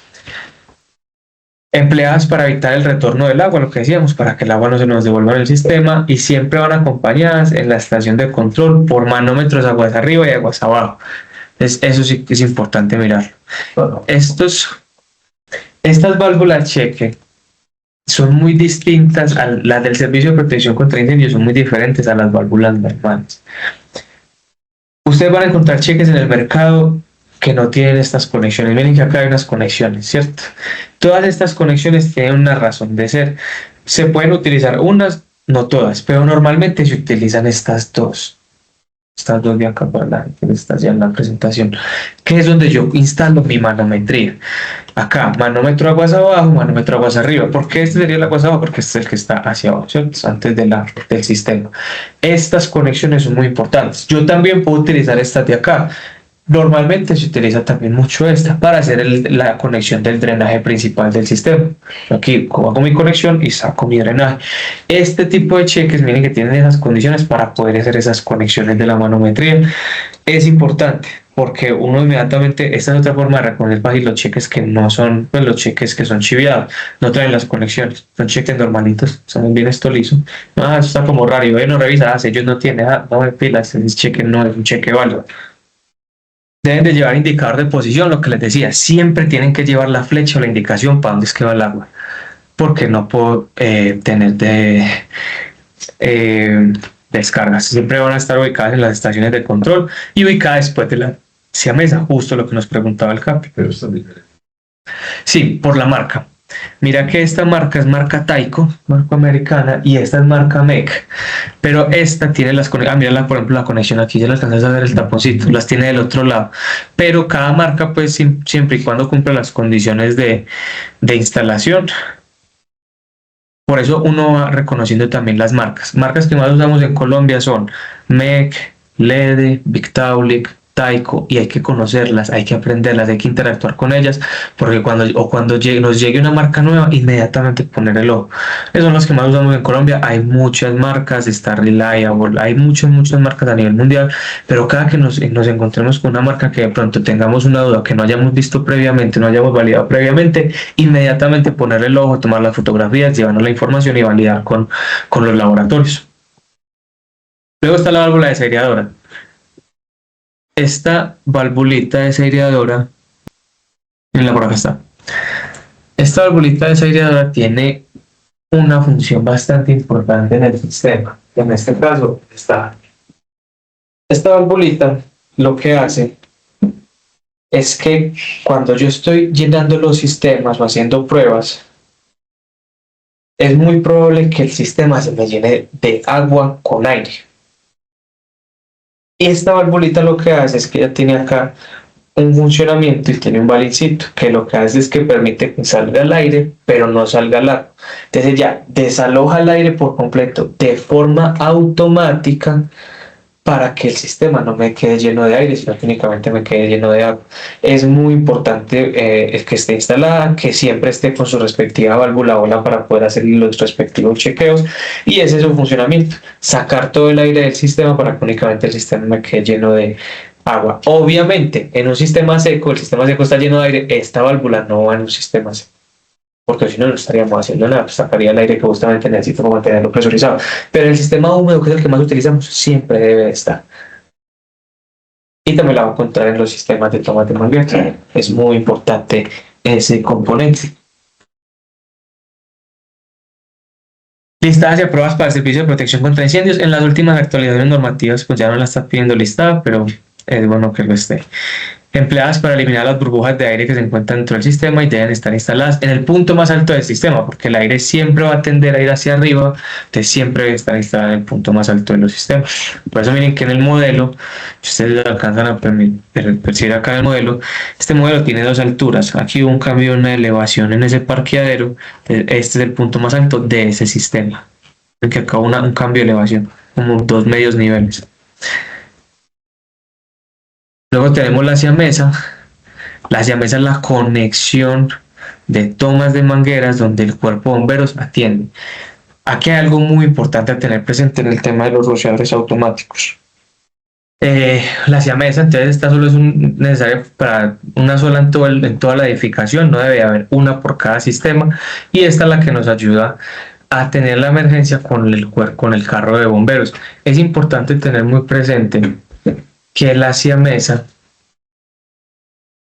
en los sistemas de rociadores, la siamesa es el respaldo, porque como ya habíamos hablado, pues el sistema va a funcionar con la bomba, pero si la bomba no opera o se nos acaba el agua del tanque, se apaga la bomba y se procede a hacer la conexión a mangueras. En los sistemas de rociadores, porque en los sistemas de toma de mangueras vamos a ver que hay unos que únicamente operan con el carro de bomberos, otros que operan con la bomba, como en este caso, porque pues este edificio que tenemos diseñado acá es un edificio de gran altura. Los edificios de gran altura, ¿qué quiere decir? Cuando están a más de 23 metros de altura, sí o sí, el suministro automático de las tomas de mangueras sí o sí debe estar hecho por bomba. Pero lo mismo, cuando se me acaba el agua del sistema de bombeo, o sea, la del tanque, ya hago el apagado de la bomba y arranco a operar con la siamesa, el carro de bomberos y el hidrante, que debe estar a menos de 30.5 metros de la siamesa. En este caso, miren que pues como es un edificio de gran altura, sí o sí estas tomas tienen que tener el suministro automático de la bomba y el tanque. Por eso esa bomba era de 750 galones por minuto. Luego llegan los dispositivos de alarma, lo que estábamos hablando ahorita. En los sistemas de rociadores automáticos únicamente es válido el sistema de conexión a través del sensor de flujo. Este tipo de conexión es válida en muchos países, pero hace una alarma local únicamente. Esa alarma local pues es válida hasta cierto punto normativo, pero nuestra norma colombiana no lo es. Aquí tenemos un sensor de flujo que básicamente su funcionamiento es el siguiente. Esta lámina va por dentro de la tubería. Entonces la tubería va perforada, esto abraza la tubería, esta lámina va dentro del agua y una vez el agua hace el flujo, supongamos que el flujo es hacia la derecha, ella lo que tiene adentro es un microswitch electrónico que cuando esta lámina hace esta condición porque el flujo está yendo hacia el sistema, ella le manda una señal a un microswitch y ese microswitch inmediatamente manda la señal al panel y activa las alarmas. Ese es el funcionamiento del sensor de flujo, que en el modelo lo tenemos. Vamos a mirarlo por acá. Vamos acá, para que tengamos los dos al mismo tiempo.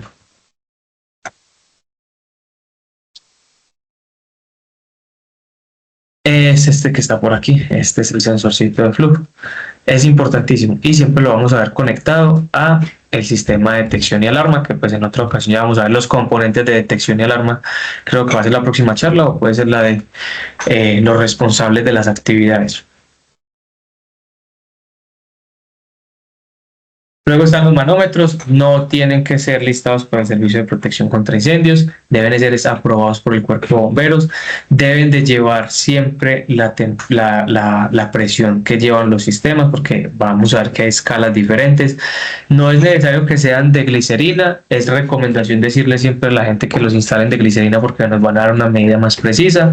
El mínimo de tamaño es que sean de 1/4 de pulgada NPT, preferiblemente con glicerina, como lo acabamos de decir, y deben de ser supervisados y calibrados según FPA 25, que esa norma nos dice que cada 5 años yo debo llevar un manómetro calibrado, instalo el manómetro calibrado y valido si la medición del manómetro calibrado y del manómetro real pues tienen la misma. En ese caso, los manométricos están acá, lo que decíamos. ¿Y dónde van conectados los manómetros? Al lado del cheque.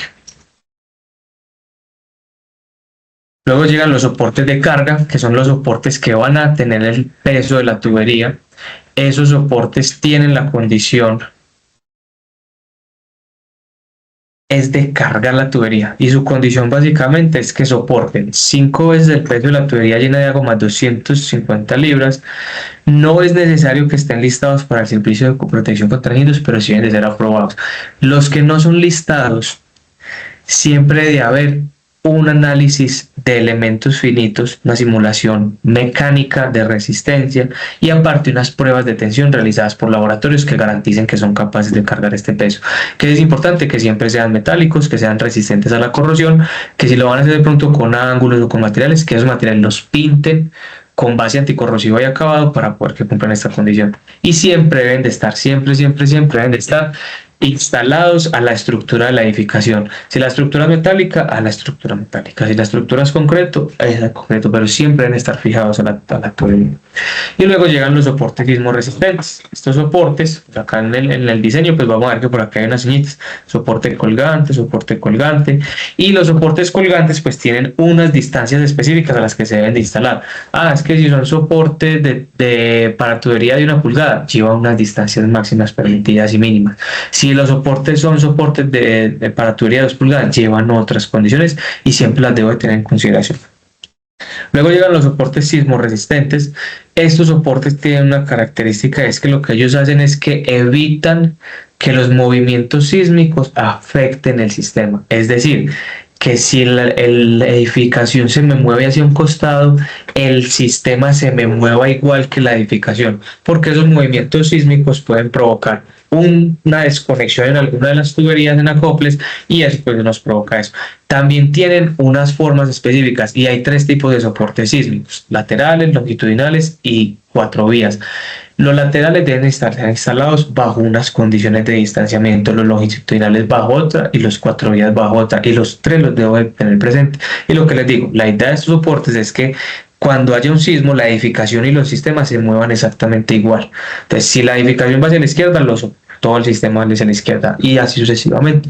Es un arrastramiento que yo garantizo. ¿Para qué? Para cuando hay un movimiento sísmico no vaya a haber un desbalance entre la tubería se mueve para la derecha, el edificio para la izquierda y ¡prum!, se me dañaron los acoples, se me revienta el sistema y pues con los sismos pueden llegar muchas otras condiciones. Llega el sismo, llega un fallo eléctrico, un cortocircuito, llega el incendio, los sistemas no operan y mejor dicho, una emergencia pues como completa en todas las condiciones. Entonces lo que decía, no son necesarios que estén listados para el Servicio de Protección contra Incendios, sí aprobados, deben soportar las cargas horizontales calculadas. Acá hay unos cálculos específicos de conexiones de la soportería sismorresistente que debe ser válida para poder garantizar que eso está perfectamente diseñado.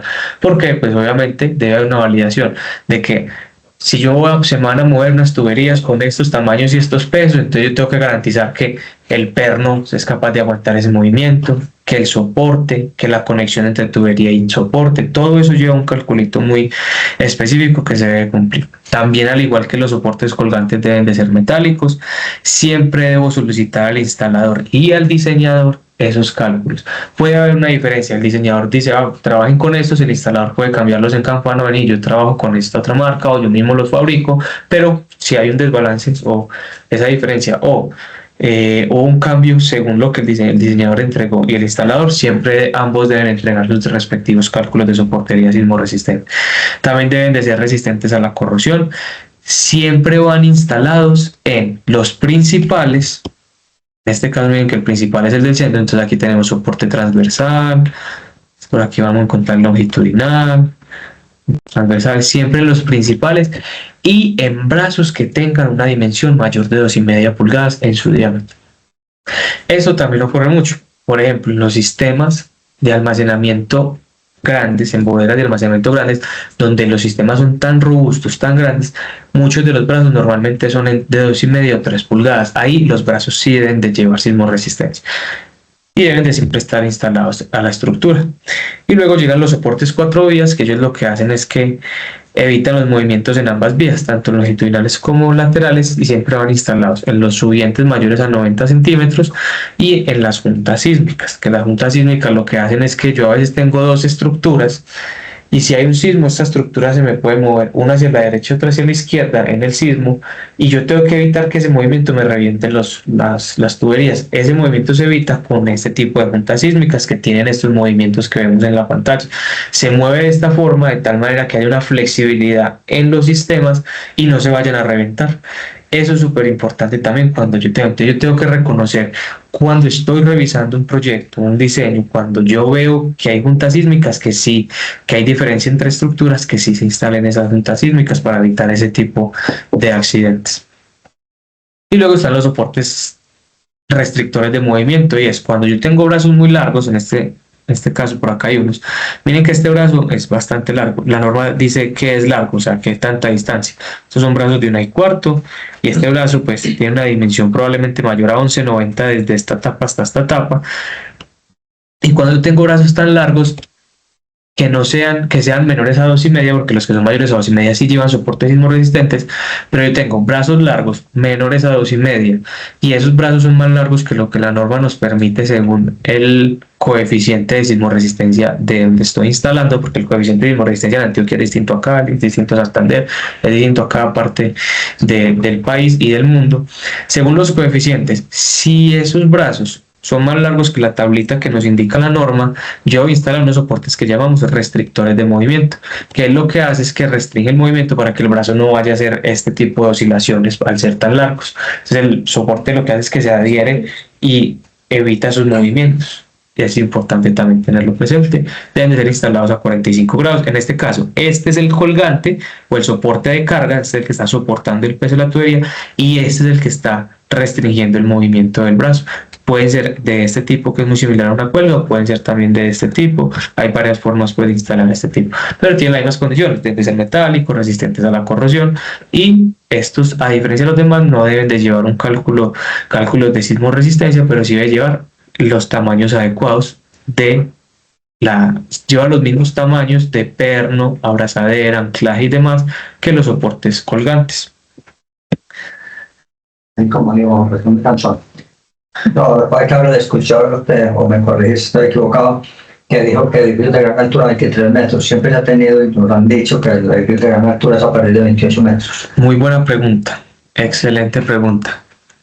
Para nuestra normativa colombiana NSR10, edificio de gran altura es 28 metros.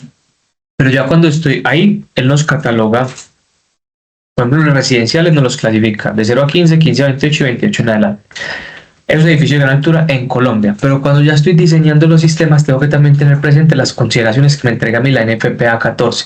En este caso, las tomas de mangueras, para las tomas de mangueras, edificio de gran altura es 23 metros en adelante. Entonces, cuando yo puedo tener un edificio de 24 metros y puedo aplicar nuestra normativa colombiana.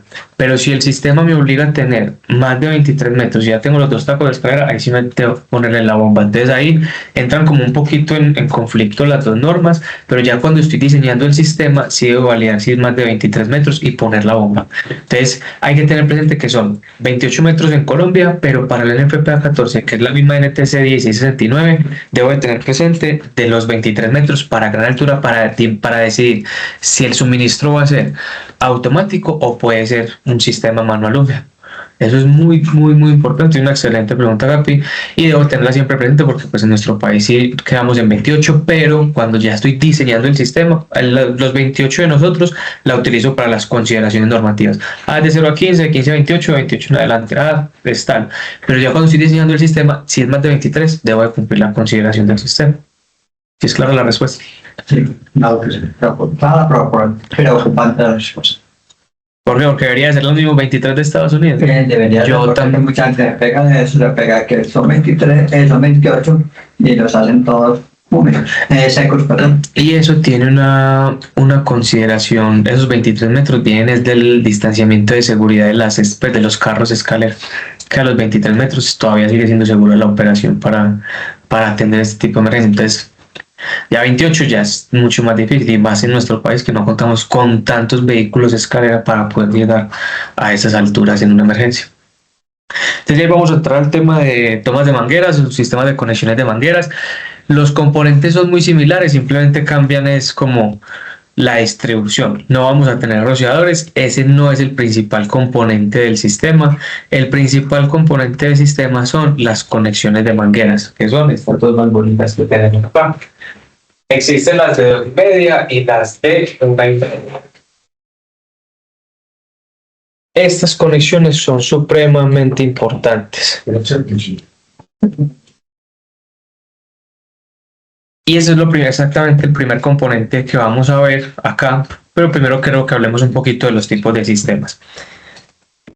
En los sistemas de tomas de mangueras hay tres tipos de sistemas. Tenemos el clase 1, el clase 2 y clase 3.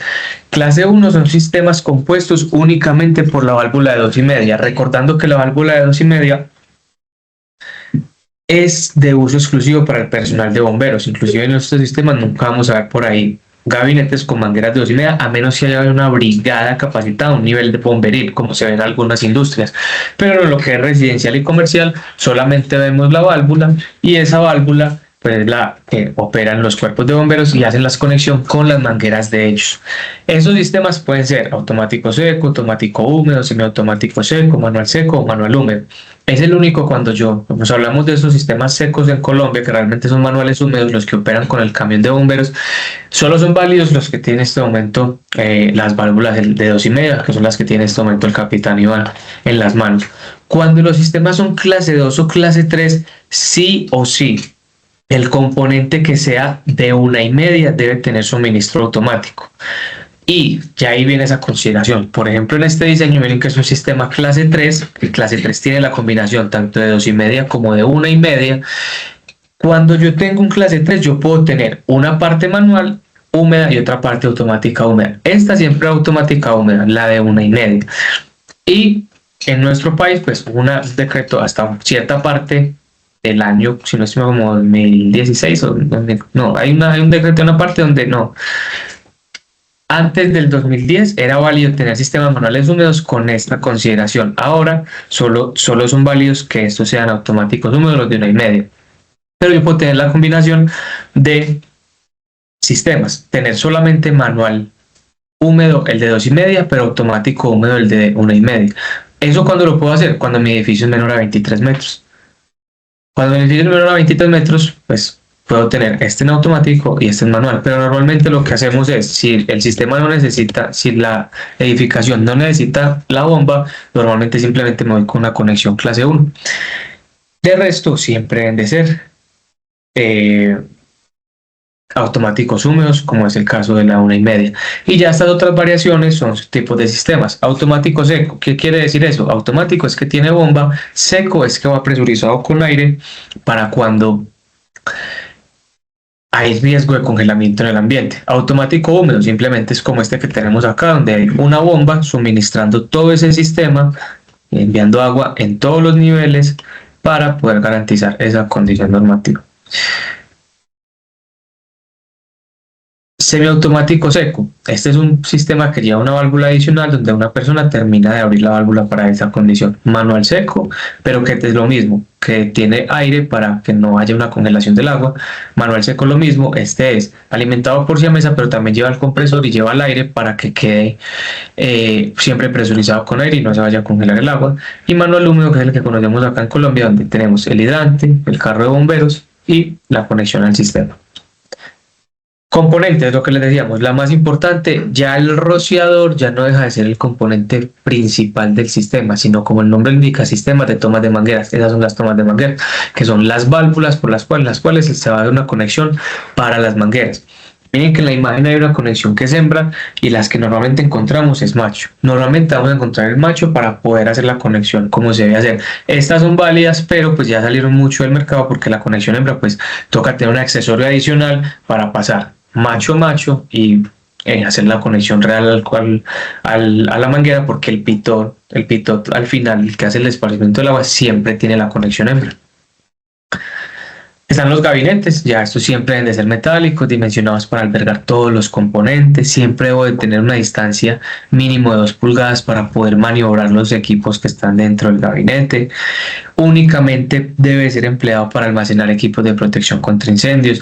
En muchas ocasiones se encuentra uno entonces que guardan las llaves de las torres, o guardan las cosas para sacudir, o guardaron los elementos personales, o guardan una cartuchera con unas cositas. Nada de eso puede ir dentro del gabinete. Debe contar con un elemento de apertura rápida, ya sea cuando estamos trabajando en acrílico vamos a encontrar una manigueta, aquí en Colombia cuando trabajamos con vidrio siempre debe estar el martillo similar al martillo de los buses, con el que yo pueda abrirlo de forma rápida, porque en muchas ocasiones pues está cerrado acá para evitar robos. Debe estar marcado siempre con la señalización que debe de ir, y debe contener, esto es importantísimo, las conexiones clase 1 no requieren gabinete. La conexión clase 3 sí lo requiere, pero los gabinetes siempre están dimensionados, es para albergar cosas de la conexión clase 2, es decir, de la conexión de 1,5. Porque yo llevo, es una manguera de 1,5 de 100 metros, de 100 pies de longitud, que debe ser listada esa manguera. Va la llave spanner para poder hacer las conexiones y ajustar. Debe ir la boquilla, que también debe ser listada y aprobada para el servicio de protección contra incendios. Y esos son los elementos que deben de ir. Tenemos el hacha en rojo porque en nuestro país pues, nos acostumbramos siempre a tener dentro de los gabinetes un hacha. No es necesaria normativamente que haya, ya en nuestro país se adoptó esa medida pues como un tema más de cultura, y siempre te van a suministrar pues el hacha. No hay ningún problema que esté en esa parte. Puede ser una herramienta útil. Normalmente los cuerpos de bomberos no utilizan ni la manguera, ni el hacha, ni la boquilla que vienen allí, porque no dan la garantía de que estén operativas y con las condiciones ideales para trabajar, que es una de las actualizaciones normativas en Estados Unidos, en donde la NFPA 15000 ya abolió esos gabinetes. Ya vamos a empezar a encontrar tomas de mangueras en Estados Unidos únicamente con la conexión de la manguera, porque todas estas mangueras no están siendo empleadas, sino que lo digan aquí los muchachos, porque realmente no se utilizan, no dan la garantía. Es muy probable que cuando llegan están cristalizadas, están podridas, no operan. Entonces realmente normalmente los bomberos llegan, hacen las conexiones con sus equipos para poder dar la garantía en el evento de emergencia. Entonces esto pues va a salir en nuestra normativa colombiana, sigue aplicando. Probablemente cuando tengamos la actualización normativa vamos a adquirir este punto, y probablemente todos estos componentes del gabinete, la manguera, la llave, la boquilla y el hacha van a salir de esas condiciones normativas. Y vamos a encontrar, van a ser cosas así, estaciones de manguera donde vamos a encontrar únicamente la valvulita. Todo esto también se va a eliminar, esta llave spanner, esta manguera, esta boquilla y este soporte. Todo eso va a quedar eliminado, únicamente vamos a encontrar conexiones de este tipo, porque pues ya no son empleadas. ¿Dónde las vamos de pronto a seguir encontrando? Quizás en las industrias, donde hay un personal, una brigada muy bien capacitada y que mantienen estos equipos en muy buen estado para poder atender una emergencia antes de la llamada al cuerpo de bomberos y poder dar como esa primera atención, teniendo presente de que ellos hacen una primera avanzada, pero si ya el evento no saben controlarlo, también deben de retirarse y dejar a los cuerpos de bomberos atendiendo la emergencia. Luego vienen las estaciones reguladoras de presión. Esto es súper importante porque hay ciertos sistemas en donde yo debo regular presiones para que yo no tenga unas sobrepresiones en ciertos puntos, ni en las válvulas ni en los rociadores. Esto se utiliza también bastante y es un sistema. Está la valvulita que lo que hace es que aquí se entra una presión el agua y aquí sale con una presión menor a través de una regulación. Y para poder instalarla se utilizan este tipo de sistemas. Esos sistemas de regulación, esa es la característica. Lo que hago es que disminuyo las presiones del sistema para poder que puedan operar las presiones normales. Un sistema de rociadores normalmente opera máximo 175 psi estático y los sistemas de tomas de mangueras pues tienen varias condiciones. Ojalá operar. A veces se hacen líneas express, a veces se hacen regulaciones en diferentes pisos, a veces utilizo válvulas restrictoras, pero todas en la misma condición, garantizar de que la operación en el momento de que el cuerpo bombero deba operar, el sistema no esté a una presión exagerada y realmente sí puedan manejar y manipular las mangueras y los equipos. Entonces acá tenemos un resumen bastante práctico de miren todo lo que estamos viendo ahí. Entonces miren que acá es muy bacana porque nos muestra diferentes normativas. Nos dice un tanque. Y por ejemplo está todo el sistema, se ve mucho, por ejemplo, de este tipo así en plantas industriales. Tenemos un tanque, aquí tenemos la NFPA 22, entramos al cuarto de bomba, ya entramos a la NFPA 20, tenemos una distribución, una red general que es NFPA 24, luego tenemos unas conexiones de mangueras, aquí después está la diamesa, tenemos ciertas conexiones de mangueras que va a ser NFPA 14, tenemos un sistema de rociadores NFPA 13 y yo lo que hago es que dimensiono todo lo dimensiono pensando en el sistema más demandante. Cuando se hace un diseño de protección contra incendios, yo no sumo a cuánta agua necesitan los rociadores, más cuánta agua necesitan los tomas de mangueras, más cuánta agua necesita el sistema de rociadores de otra bodega o de otro espacio, de otro piso, sino que siempre se calculan todos los sistemas y el sistema que tenga una demanda mayor, tanto en caudal como presión, ese me va a determinar a mí cuál va a ser el tamaño del equipo de bombeo. Y luego de que hago esa selección del equipo de bombeo, me devuelvo y valido que ese bombeo sí sea capaz de suplir todos los otros sistemas con los que yo no tomé la decisión. Eso es básicamente la red privada de incendios y es básicamente una red que garantiza esto. Y esas redes privadas en el sector industrial se utilizan mucho hidrantes petroleros o hidrantes privados de incendio, como eso está por acá. Y eso lo que hacen es que yo también puedo hacer atenciones con mi brigada y con el cuerpo de bomberos desde lejos de las bodegas. Esto lo vamos a encontrar mucho en el sector industrial, en el almacenamiento.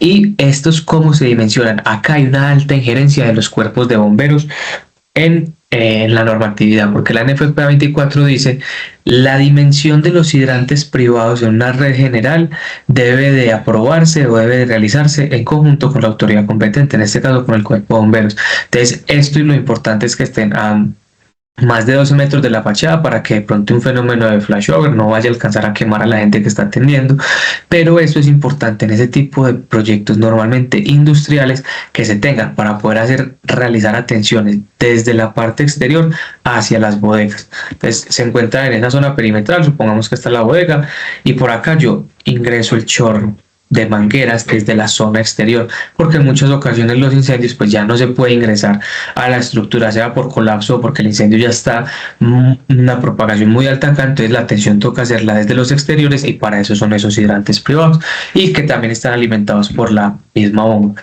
Y luego nos vamos a encontrar, tenemos luego el hidrante monitor. El hidrante monitor este es una función muy similar. ¿Qué característica normalmente tiene este? Pues pueden haber hidrantes monitores solo de agua o también de agua espuma. Este se utiliza mucho también para tener ese control de ciertos materiales combustibles que no puedo extinguir solo con agua. Y ese también se utiliza para hacer extinciones desde el exterior. Luego llegamos a los sistemas de bombeo. El sistema de bombeo eléctrico y diésel, la gran diferencia es que, el nombre lo dice, el diésel tiene un motor diésel. Vamos a tratar un poquito más el tema del diésel. Acá vamos a tener varias bombitas que las vamos a mostrar. Ambos son válidos en el país, solo que tenemos unas condiciones especiales que cumplir con cada uno. Por acá tenemos todos estos modelitos 3D con mucha precaución. Varias bombitas que tenemos. Esta es la Jockey, que es la sostenedora de presión. Esta siempre la vamos a encontrar que su función es que mantiene todos los sistemas presurizados. Aquí, por ejemplo, tenemos una de succión final con motor eléctrico, y todos estos equipos son los que nos garantizan un correcto funcionamiento de los sistemas, porque este es el corazón, este es el que nos va a enviar el agua a todos los sistemas, y por eso deben de estar dimensionados también. Y a estos equipos son los que les hacemos esa famosa prueba anual de la curva de la bomba, donde garantizamos que el caudal y la presión se sostienen durante el tiempo y que el sistema no ha cambiado para poder que pueda suplir ese sistema. Y por acá tenemos la más pequeña, que es la bomba tipo lapicero, que es turbina vertical, que esta lo que realiza es que cuando yo tengo tanques, pues por mi arquitectura yo debo de tener tanques enterrados. Este equipo lo que hace es que es capaz de succionar en tanques enterrados, es capaz de succionar de forma negativa. Todos estos adicionales que tenemos acá siempre deben de tener una succión positiva. El agua siempre tiene que estar por encima de la succión. Por ejemplo, en este caso, el tanque normalmente viene acá y el tanque siempre debe estar succionando de forma positiva. En esta diferencia, el tanque va enterrado y este saca el agua del tanque, así similar como el efecto de un pitillo.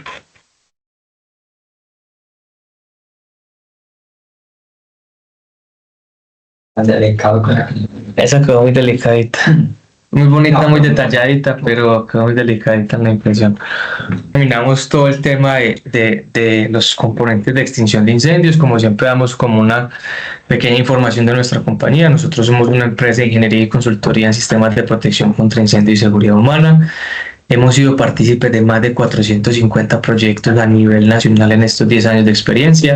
En este momento asesoramos 19 cuerpos de bomberos a nivel nacional en todo lo que compete a ese proceso de certificación de los proyectos, de validación y de recertificación, realizando todas las actividades que eso conlleva, revisando los diseños, validando las instalaciones, haciendo las debidas pruebas de cada uno de los sistemas, porque todos los sistemas que vimos tienen unas pruebas diferentes, tienen unas pruebas que deben desempeñarse. Entonces debo de cumplir que los diseños están bien ejecutados, que están bien instalados, que todos estos componentes cumplen con todas las características que el día de hoy vimos, y que adicionalmente las pruebas nos den en buenas condiciones. También les dejamos en la charla nuestros contactos. Ahí están pues las 4 personas que lideramos, y lo que vayan necesitando con todo el gusto. No sé qué dudas, preguntas tengamos hasta acá. Yo tengo una pregunta. Es de esas preguntas extremas, ¿cierto? En caso de que la bomba esa viene con motor diésel, ¿cierto? Un motor estacionario. Sí, señor. En caso de que esa bomba llegara a fallar, ¿qué tenemos de respaldo para... ¿Qué tenemos nosotros de respaldo para que de pronto tenga una bomba mecánica para tirar, al impulsar al menos así sea un poco de agua a presión? ¿O solamente tenemos la bomba del motor estacionario? Bueno, hay varios puntos. Hemos encontrado compañías que tienen 2 bombas, tienen el respaldo del respaldo. Eso ya es una decisión. Normativamente no es una obligación tenerlo así. Normativamente solo es un sistema de bombeo y solo debe ir una bomba. Es muy importante que los mantenimientos de los equipos se realicen adecuadamente, se hagan las pruebas, se hagan las inspecciones semanales, las pruebas semanales, mensuales, trimestrales, semestrales y anuales, cambiando todos los componentes, manteniendo todo el día para garantizar que los equipos van a funcionar de forma correcta.